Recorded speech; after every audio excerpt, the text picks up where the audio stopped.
기도하겠습니다. 은혜가 풍성하신 하나님, 귀하고 복된 날, 영광스러운 주님을 예배할 수 있는 이 날을 우리에게 허락하시고 또 우리가 큰 믿음을 가지고 하나님 앞에 나와 예배하게 하시니 감사합니다.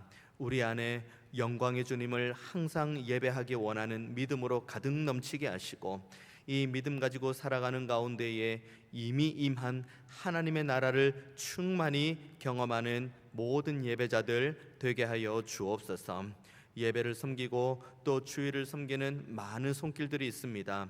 저들의 섬김과 수고를 아시는 주님, 저들에게 큰 은혜를 허락하셔서 몸된 교회를 섬기고 수고하는 가운데에 부족함이 없게 하여 주옵소서. 이 시간 우리 모두가 하나님의 말씀 앞에서 싸우니 우리 안에 성령의 충만함을 허락하셔서 말씀을 밝히 깨달아 알게 하시고 말씀으로 인해 은혜 받고 말씀대로 살아갈 수 있는 결단도 있게 하여 주옵소서. 모든 시종을 주님께만 온전히 맡겨드리오니 주님 홀로 영광 받아 주옵소서. 감사드리고 살아계신 예수님의 이름으로 기도하옵나이다. 아멘. 우리가 박수를 치면서 힘차게 부르는 찬송가 350장 있습니다. 우리들이 싸울 것은 혈기 아니요, 이렇게 이제 시작을 하는 찬송가입니다. 그리고 그 가사에 그런 내용들이 쭉 이어져 있습니다. 우리들이 싸울 것은 혈기 아니다. 그러면 우린 누구랑 싸워야 되냐? 마귀 권세와 싸워야 된다. 계속 이어지는 가사에 있습니다. 그러면은 우리의 싸움의 대상은 마귀 권세라고 정해졌습니다. 그러면 이제 전쟁을 해야 되니 필요한 게 있죠. 그럼 우리는 무엇을 가지고 싸워야 되나? 계속 가사에 이렇게 이야기합니다. 하나님께 받아가진 평화의 복음, 거룩하신 말씀이다. 그러니까 우리가 싸워야 될 대상이 마귀 권세인데 마귀 권세와 싸워서 이길 수 있는 우리의 무기는 하나님께 받아가진 평화의 복음, 거룩한 말씀. 그리고 마지막 4절로 넘어가면은 이것이 언제까지 이 전쟁이 이루어져야 되냐? 이 전쟁이 언제까지 계속되어져야 되냐? 마지막에 이렇게 이야기합니다. 최후 승리 얻을 때까지. 그러니까 350장을 쭉 읽어보면 전쟁에 대한 맥락으로 가득 차 있습니다. 그리고 전쟁을 우리가 어떻게 해야 되는지, 뭘로 해야 되는지, 언제까지 해야 되는지 자세히 기록하고 있죠. 그런데 이런 찬송을 쭉 하다 보면은 자칫 우리가 빠질 수 있는 오류가 하나 있는데 그게 뭐냐면 힘입니다. 힘. 베드로가 예수님께서 십자가에 못 박혀 죽으시기 위해 잡히시던 날 밤, 베드로가 칼을 빼어서 그 사람의 어떤 사람의 귀를 자르는 내용이 나오죠.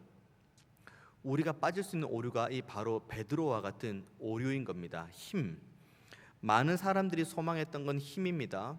그리고 그때 당시 유대인들이 간절히 고대하고 갈망했던 메시아 상도 힘입니다.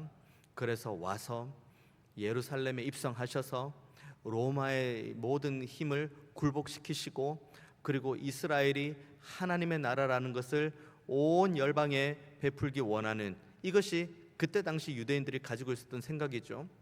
그러니까 예수님께서 어린 나귀를 타고 예루살렘에 입성을 하니 환호할 수밖에 없는 이유가 바로 여기에 있습니다.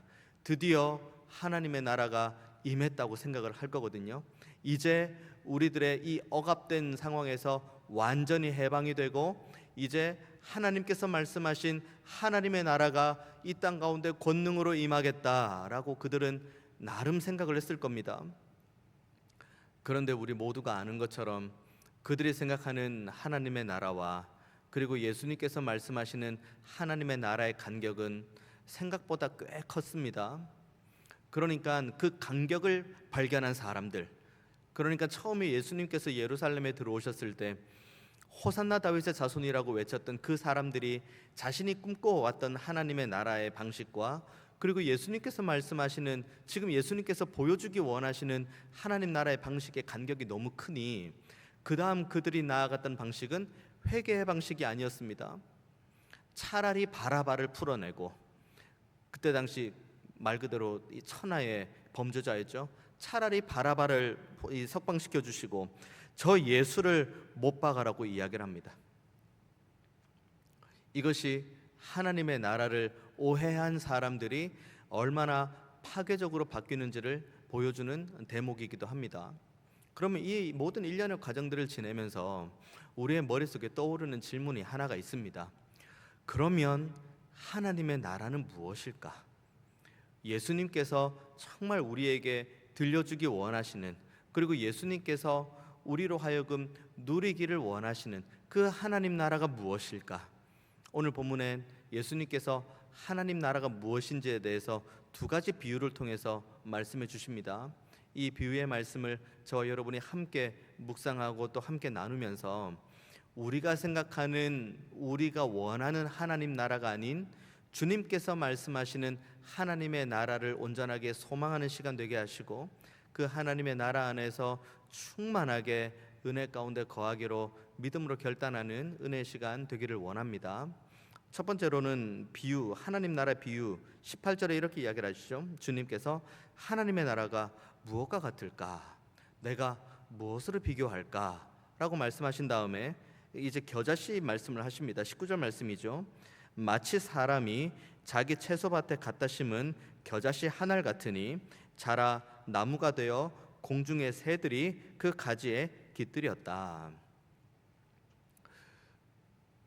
이때 당시 이제 겨자씨를 심어본 사람들, 그러니까 이때 당시 이 유대인들은 이 비유가 너무 생동감 있게 와닿았을 겁니다. 겨자씨는 너무 작아서, 그러니까 겨자씨를 뭉쳐서 그 무게를 한 30g 정도, 30g도 사실 굉장히 가벼운 무게이죠. 30g 정도의 겨자씨를 만들려면 겨자씨가 한 2만 개 정도 이상은 뭉쳐야지 이제 한 300g, 30g 정도 되는 이제 겨자씨 뭉치가 됩니다. 그러니까 굉장히 그 겨자씨 하나만 보면은 굉장히 약한 거죠. 그런데 그 겨자씨가 땅에 이렇게 잘 심겨집니다. 그러면은 몇 주 안에 무슨 일이 벌어지냐면 그 겨자씨 하나가 3m, 많이는 6m까지 자라게 됩니다. 그러니까 주님께서 오늘 본문을 통해 겨자씨 비유를 이렇게 그때 당시 제자들 그리고 유대인들에게 말하는 이유는, 우리는 이 겨자씨에 대해서 긴가민가, 왜냐하면 겨자씨를 우리가 심은 사람이 많지 않고 겨자씨가 얼마나 큰 나무로 커지는지에 대해서 눈으로 본 사람이 많이 없지만, 이때 당시 유대인들은 그냥 길가에서 겨자씨를 심고 겨자씨가 자라나는 걸 너무 잘 확인했기 때문에 이 비유를 주님께서 그들에게 주시는 거죠. 그러니까 하나님의 나라에 대한 비유로 겨자씨를 주시면 이때 당시 사람들이 무슨 의미인지를 엄청나게 완전하게 이해할 수 있는 대목이 바로 이 겨자씨입니다. 겨자씨, 작은 미랄로 이 땅에 심겨지는 겁니다. 예수님께서 이 비유를 주시면서 우리에게 이 말씀을 하시는 거죠. 예수님께서 이 땅에 오셨습니다. 말 그대로 겨자씨보다 더 미약한 존재로 이 땅에 오셨죠. 하늘 영광 버리고 이 땅에 오신 겁니다.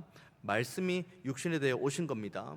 그래서 구약에 있는 수많은 말씀들, 창세기부터 쭉 이어지는 그 언약의 성취가 우리 주 예수님, 그러니까 하나님의 나라가 예수님을 통해서 이 땅에 임하게 되었는데, 그 예수님께서 이 땅에 육신의 몸으로 입고 오신 모습만으로도 영광이 엄청나고 힘이 엄청나야 되지만 그 사람들이 보기에는 그냥 미비한 아기 예수일 뿐이에요. 그렇게 예수님께서 그렇게 시작을 하셨습니다. 그리고 공생애를 시작을 합니다. 예수님의 무대가 전 세계는 아니었습니다. 갈릴리, 사마리아, 예루살렘 이 정도 되겠죠. 이 지역을 왔다 갔다 하면서 눈먼 자를 보게 하시고, 그리고 앉은 뱅이 이렇게 세우시고, 그리고 목마른 자 채워주시고, 배고픈 자 먹이시고, 죽인 자 살리시고, 그리고 오늘 우리가 읽은 본문의 바로 직전의 본문, 꼬부라진 여인을 이렇게 세우는, 귀신을 내쫓는 그런 역할들을, 그런 사역들을 예수님께서 감당하셨습니다. 그래서 예수님께서 이 모든 일련의 과정, 제가 방금 말씀드렸던 예수님께서 이 땅에 태어나시고 공생애를 지내는 모든 과정을 하나님의 나라가 임했다라고 이야기를 하는데, 그 시작은 사실 미비해 보이기도 합니다. 왜냐하면 많은 기적, 놀라운 기적을 펼칠 법도 하지만 결국 예수님의 무대는 작았고, 더 나아가서 예수님께서 태어나셨던 고향에서는 예수님께서 친히 말씀하셨던 대로 내 고향에는 머리 둘 곳도 없다라고 말씀을 하셨죠. 심지어 요한복음 12장을 통해 예수님께서 말씀하신 것은 한 알의 밀이 땅에 떨어져 죽지 아니하면 그냥 그 밀 그대로 있지만, 한 알의 밀알이 떨어져 그 안에서 죽고 그 안에서 잘 심겨지면은 수많은 열매가 맺힌다는 그런 내용이 바로 예수님께서 말씀하시는 하나님 나라의 비유이기도 합니다. 그 하나님 나라의 비유의 끝이 무엇입니까? 겨자씨로 시작된 시작. 그럼 우리의 머릿속에 생각이 들죠. 아기 예수로 태어났어. 그리고 수많은 이 공생애를 지내는 가운데 수많은 표적을 보여주셨어. 그럼 이제 점점 창대해가고 창성해가는 그 하나님의 나라를 우리가 소망할 수 있습니다. 하지만 예수님께서 보여주셨던 그 끝은 무엇입니까? 십자가이죠.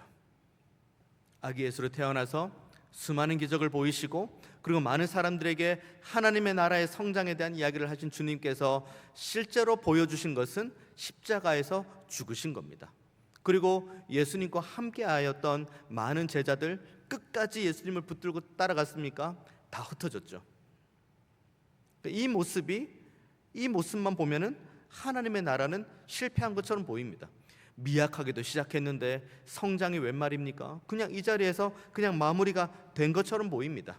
십자가에서 모든 것이 끝난 것처럼 보입니다. 그래서 하나님의 나라가 실패했습니까? 예수님께서 말씀하시는 하나님의 나라가 그 미약하지만 이 겨자씨 비유처럼 성장하고 장대하게 될 거라는 하나님의 나라가 실패했습니까? 그렇게 예수님께서 십자가에 못 박혀 죽으셨습니다. 그리고 그 자리에서 끝나신 것이 아니라 예수님께서 장사한 지 사흘 만에 죽은 자 가운데서 부활하셨습니다. 그리고 예수님께서는 실패자와 다름없는 제자들에게 다시 찾아가시고 저들에게 나의 부활을 알리시고 저들에게 다시 한번 복음을 맡아 수고할 수 있는 기회를 주셨습니다. 그리고 심지어 예수 믿는 이들을 박해하고 예수 믿는 이들을 핍박하는 사도 바울에게조차도 찾아가셔서 그에게도 기회를 주셨습니다.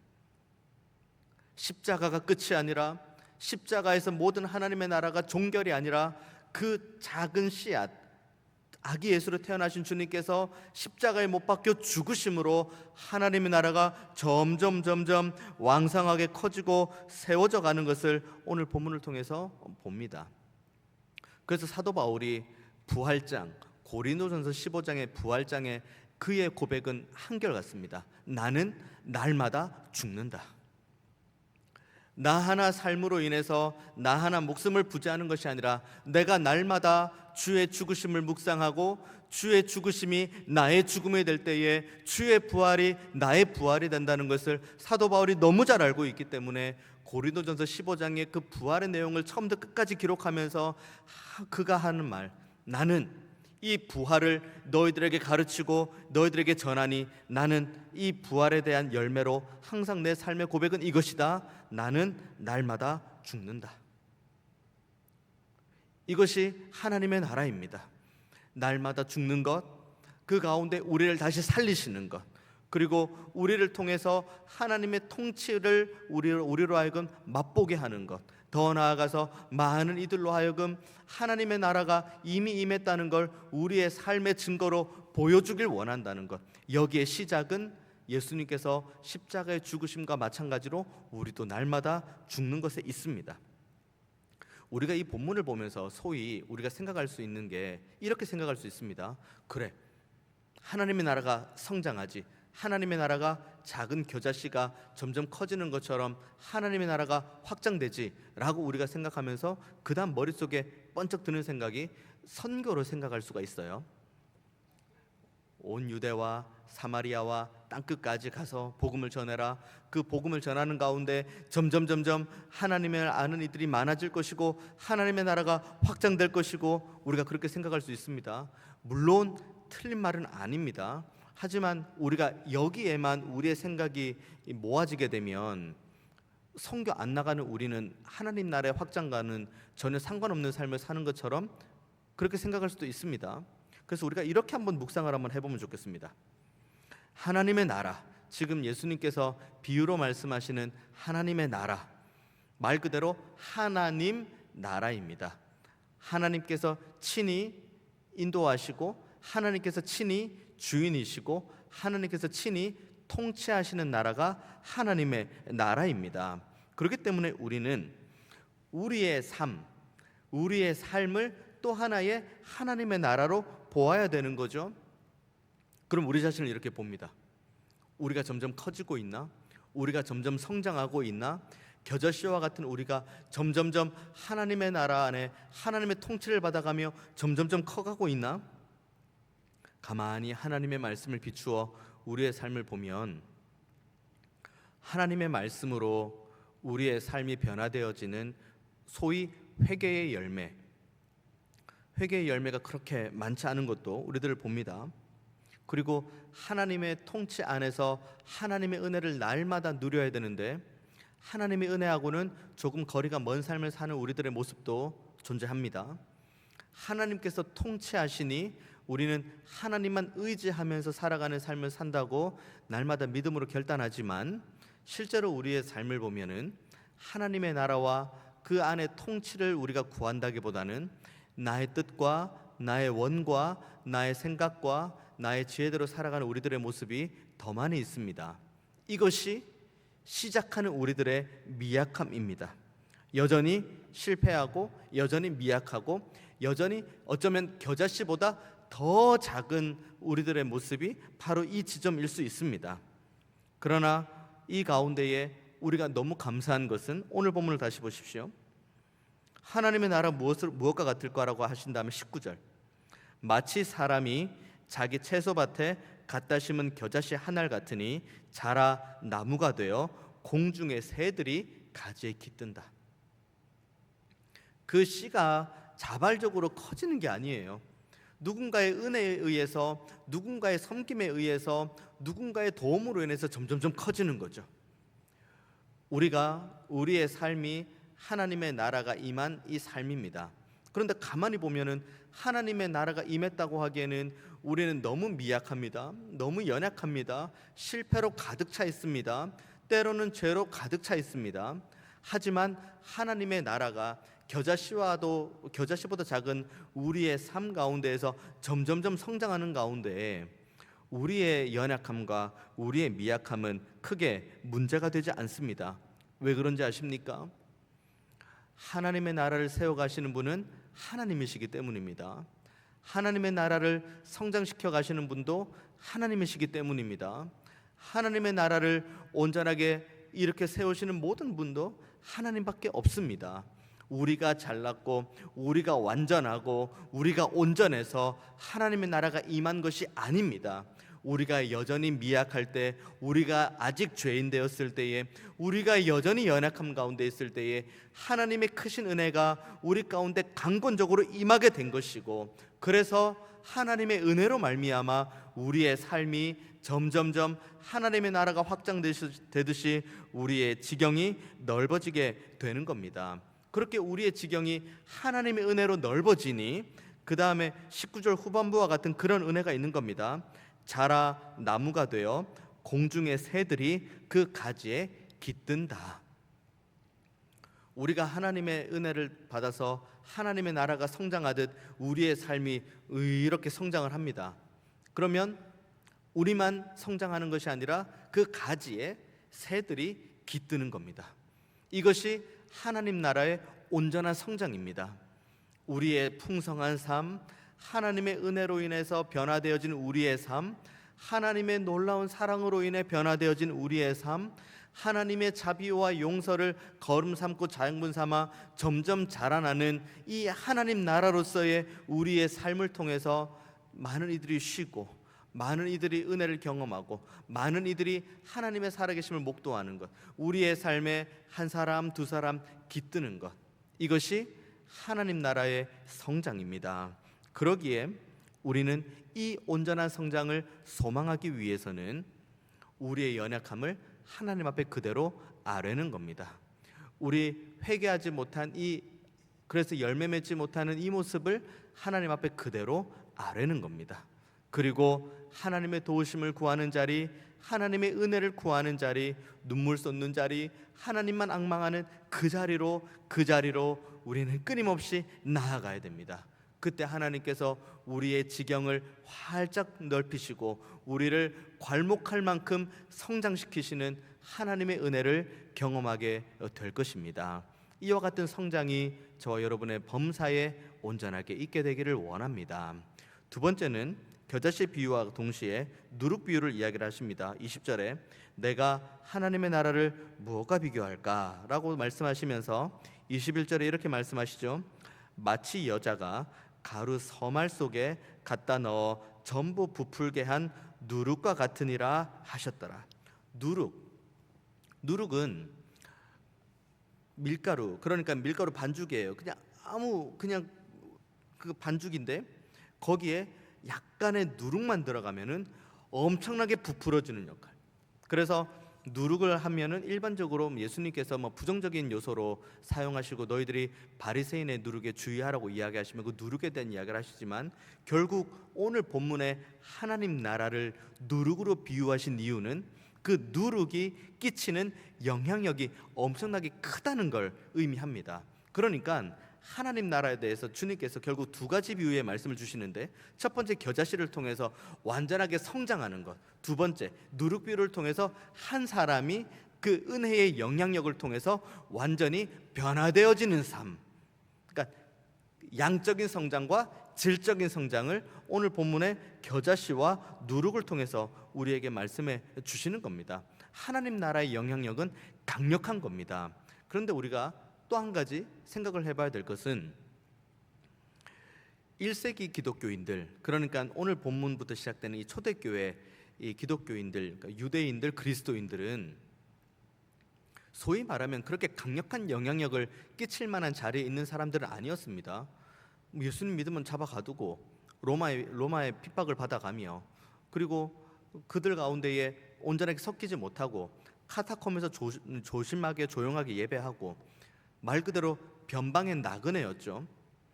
하지만 그들이 그 주변에 있는 사람들에게 끼친 영향력은 굉장히 강력했습니다.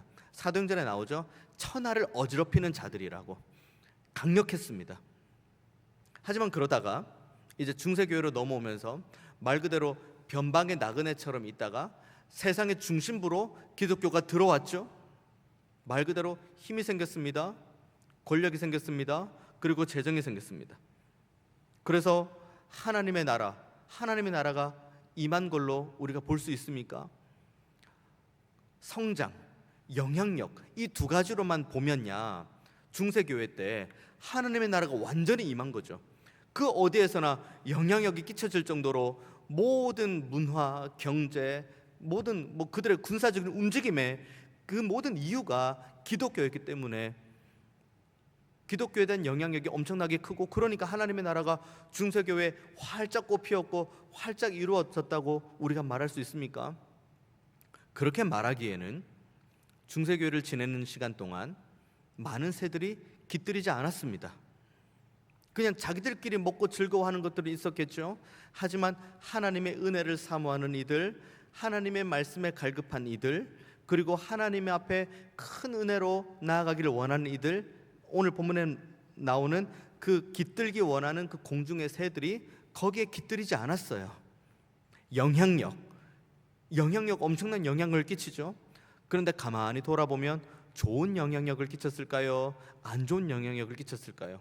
종교 개혁이 나온 배경을 보면은 그렇게 좋은 영향력을 끼치는 것은 아닙니다. 결국 그냥 외형적인 성장, 외형적으로 커지는 것, 외형적으로 영향력을 끼치는 것, 이것이 하나님의 나라의 성장이고 하나님 나라의 영향력은 아니라는 것이 오늘 본문과 기독교 역사가 우리에게 말씀해 주시는 거죠. 결국은 겨자씨 비유든 누룩의 비유든 하나님의 나라를 통해서 우리가 온전히 경험해야 될 것은 우리의 삶에 통전적인 변화가 되어야 되는 것이고, 우리의 삶에 통전적인 변화가 있기 위해서는 우리는 반드시 우리의 삶을 변화시키시는 하나님의 말씀을 향해 나아가야 됩니다. 왠지 아십니까? 하나님께서 온 우주 만물을 무엇으로 창조하셨습니까? 말씀으로 창조하셨습니다. 그리고 하나님께서 온 우주 만물을 무엇으로 보존하고 계십니까? 하나님의 말씀으로 보존하고 계십니다. 하나님께서 하나님의 백성을 무엇으로 인도하고 계십니까? 하나님의 말씀으로 인도하고 계십니다. 하나님께서 하나님의 백성들에게 너희들이 살 수 있는 양식이 무엇이라고 이야기를 합니까? 여호와의 입에서 나오는 모든 말씀이라고 이야기를 합니다. 1세기 유대인들이 온전한 변화, 정말 이 변방이 나그네처럼 있었지만 영향력을 온전하게 끼칠 수 있었던 그들의 유일한 이유는 하나님의 말씀을 날마다 상고하고 하나님의 말씀을 붙들고 하나님의 말씀대로 살아가기를 간절히 소망했던 그들의 걸음 때문이었습니다. 그들의 잘못된 생각을 바로잡아가는 것도 하나님의 말씀으로 바로잡았고, 그들의 잘못된 신앙을 바로잡아가는 것도 하나님의 말씀으로 바로잡아갔던 거죠. 반면에 중세교회, 말 그대로 온 중심의, 세상의 모든 중심이 기독교가 되었던 바로 그 시점이 오히려 하나님의 나라가 점점점 미약해져가는 그 이유가 무엇입니까? 하나님의 말씀이 사라졌고 그들이 가지고 있는 힘과 그들이 가지고 있는 재물로만 가득 차 있었기 때문입니다. 이것이 지금 우리들이 하나님 나라 안에 살아가는데 꼭 붙들어야 될 것임과 동시에 반드시 끊어내야 될 유혹과도 같은 겁니다. 우리가 지난주에 함께 나누었던 꼬부라진 여인, 여러분 기억나십니까? 18해 동안 사탄의 그 귀신에 사로잡혀서 18해 동안 꼬부라진 여인, 많은 사람들에게 지탄을 받고 그리고 스스로도 꼬부라져 있기 때문에 그 육신의 연약함을 가지고 있는, 그로 인해서 수많은 고통 가운데 있는 이들, 그런 꼬부라진 여인을 주님께서 친히 안수하시고 부르셔서 이렇게 세우셨습니다. 그리고 동시에 그 모습을 바라보며 예수님을 향해 비난하고 힐난하는 이들도 있습니다. 이것이 지금 우리가 살아가는 하나님 나라의 모습입니다. 말씀 붙들고 살아가는 이 여정, 하나님의 나라가 점점 우리의 삶 가운데 새로워지고 커져가고 우리의 삶에 아름다운 영향력을 끼쳐가길 원하는 그런 하나님 나라의 긍정적인 요소도 있습니다마는, 그런 하나님의 나라를 살아가는 우리들을 향해 비난하고 힐난하고 그리고 때로는 힘이요 재력이요 권력이요라는 것을 이야기하며 끊임없이 온전한 하나님의 나라를 끊어내어서 계속 이 땅을 향해 우리의 시선을 거두게 하는 많은 유혹들도 있습니다.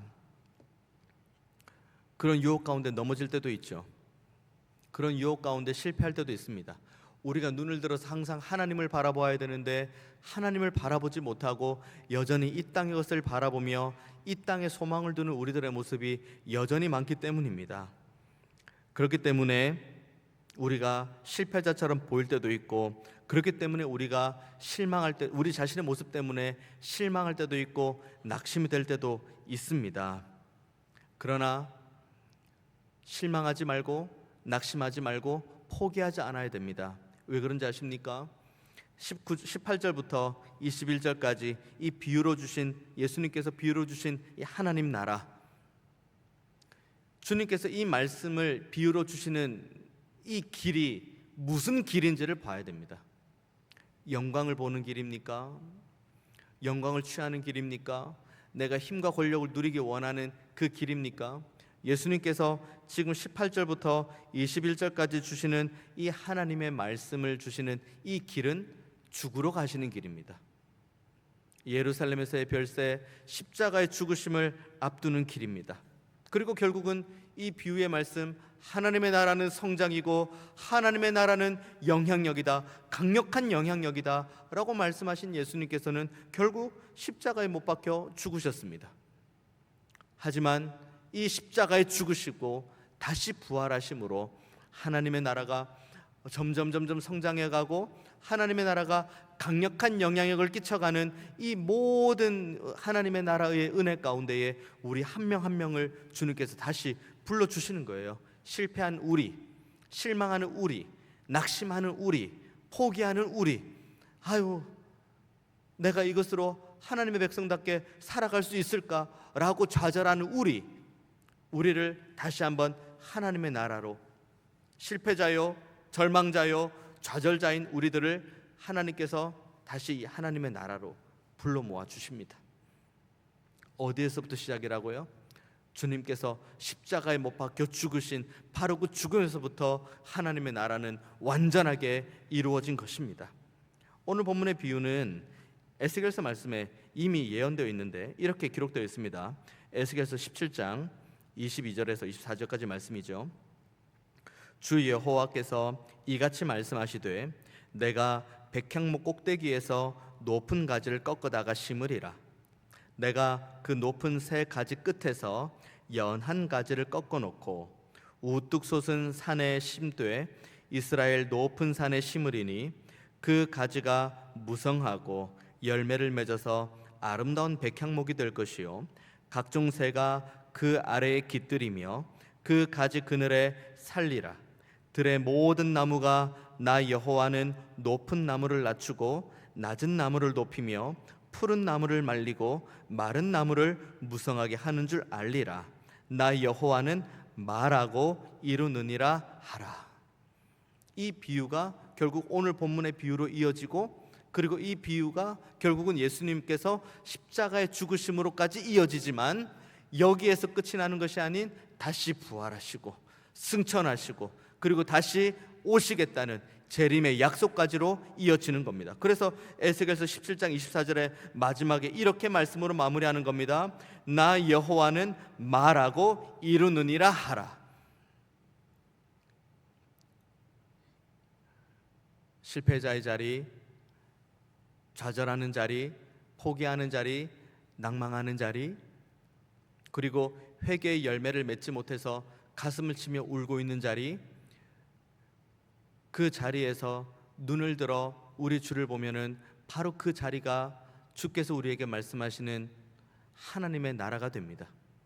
그리고 그 하나님의 나라에서 우리가 실패와 좌절 가운데 있지만 다시 한번 하나님을 소망하고 다시 한번 하나님의 은혜를 우리가 간절히 고대하고 하나님의 사랑과 은혜와 자비와 용서를 구하며 하나님께 나아갈 때 우리의 미약한, 겨자씨보다 미약한 우리들의 모습을 점점점 세워가시는 여호와의 은혜와 열심을 보게 될 겁니다. 그리고 작은 누룩이 온전하게 변화시키는 것처럼 우리의 삶을 정말 통전적으로 변화시키시는 여호와의 능력을 보게 될 것입니다. 그러니 좌절하는 자리에, 실패하는 자리에, 그리고 낙심하는 자리에 머무르지 마시고 그 자리에서 속히 떠나 지금도 하나님의 나라 안에서 하나님의 은혜 주기 원하시는 하나님의 품 안으로 돌아오는 우리 모두가 되기를 원합니다. 지금도 우리에게 은혜를 주시고 우리를 세워가길 원하시고 우리를 성장시키기를 원하시고 우리로 하여금 완전한 변화, 삶의 통전적인 변화의 자리로 이끌어 가시는 하나님의 능력을 맛보아하는 자리로 속히 돌아오십시오. 이 자리에서, 바로 이 돌아온 자리에서 하나님의 나라를 경험하고 하나님의 통치를 누리고 그 안에서 하나님 주기 원하시는 충만한 평안을 온전하게 경험하는 우리 모두가 다 되시기를 주님의 이름으로 축원드리겠습니다. 기도하겠습니다. 은혜가 풍성하신 하나님, 우리가 하나님의 나라를 온전히 소망하기 원합니다. 하나님의 나라를 온전히 누리기를 원합니다. 하나님의 나라 안에서 우리의 삶이 점점점 더 성장하기 원하고 하나님의 나라 안에서 우리의 삶이 통전적으로 변화되기를 원하오니 주께서 우리의 삶을 만져주시고 주께서 우리의 삶을 친히 인도하시고 무엇보다 우리를 불쌍히 여겨 주옵소서. 하나님의 나라 안에서 하나님의 은혜를 맛보아하는 자리, 하나님의 능력을 경험하는 자리로 끊임없이 나아가기를 원하오니 주님, 우리의 모든 발걸음을 지도하여 주옵소서. 감사드리고 살아계신 예수님의 이름으로 기도하옵나이다. 아멘.